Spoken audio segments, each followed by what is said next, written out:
Le petit bassin versant de la Prairie, dans le fleuve Saint-Laurent, reçoit les surverses d'eau usée, trop nombreuses encore dans notre région. Ironiquement, c'est aussi la source d'eau potable pour plusieurs de nos villes. En plus des surverses, on reçoit les résidus de la zone urbanisée comme agricole qui s'ajoutent au cocktail de contaminants suite à du ruissellement de surface lors d'épisodes de pluies intenses. La vie des citoyens est bouleversée lors de problèmes avec la qualité de l'eau souterraine et de surface, l'obstruction des activités nautiques, l'érosion, les sécheresses, les inondations, etc. Maintenir les biens et services écologiques rendus par l'ensemble des bassins versants de nos rivières est primordial. Quels sont vos projets concrets pour améliorer la qualité de l'eau, la gestion hydrique, puis les infrastructures bleues du bassin versant de la rivière Saint-Jacques et de la rivière La Tortue? Candidats, voici votre ordre pour répondre à la question. Les libéraux, Québec solidaire et le Parti québécois. Alors, quand on parle d'eau, il y a deux grosses préoccupations. Il y a l'érosion des berges et le réseau sanitaire. Ici, à la Prairie, Candiac fournit l'eau pour 6 municipalités. Alors, c'est sûr que pour assurer un développement durable, il faut améliorer l'infrastructure de l'eau potable, l'eau usée et l'eau usée. Car on a quand même beaucoup de débordements ici, dans notre secteur. Les débordements sont assez fréquents. Donc, comme député, je promets de soutenir les municipalités pour améliorer et moderniser leur réseau sanitaire pour s'assurer qu'on a moins de débordements et pour aider le développement de villes écologiques.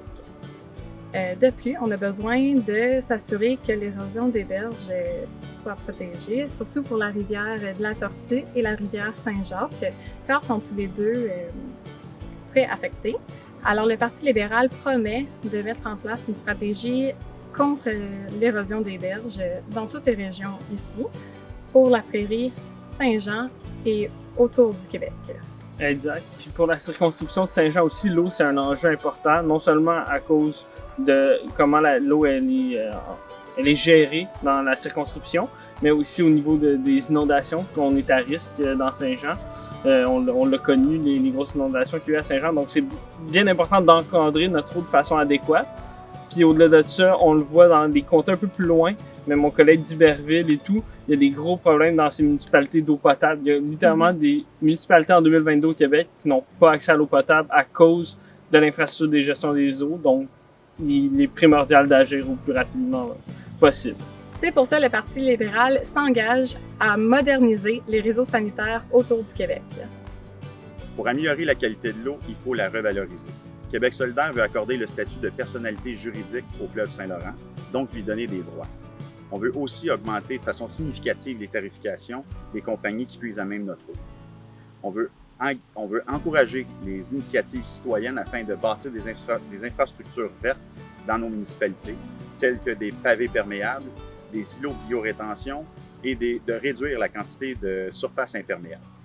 Je suis d'avis que la population et le territoire bénéficieraient de projets d'éducation en matière d'utilisation saine de l'eau potable. Il faut arrêter de déverser nos eaux usées dans l'eau que nous buvons.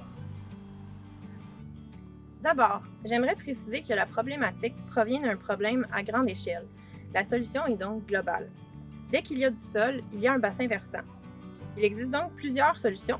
J'en présenterai 5. La première, une des plus dispendieuses, serait l'implantation de pavés végétalisés en remplacement des stationnements. La deuxième, ce serait l'aménagement d'espaces verts qui permettent de retenir et filtrer l'eau, que je soutiendrai si je suis élu. La troisième est une autre solution peu dispendieuse et accessible. C'est la sensibilisation des citoyens sur la consommation responsable de l'eau potable par la mise en place de programmes de subvention visant le déploiement de patrouilles de sensibilisation. Par exemple, pour des pratiques comme la récupération d'eau de pluie, changer les toilettes pour une cuve qui consomme moins d'eau, les pommeaux de douche, etc., et informer des impacts d'une mauvaise gestion de l'eau. La quatrième serait de revoir la taxation de la consommation d'eau potable et son utilisation par les industries pour financer des initiatives en lien avec la gestion de l'eau.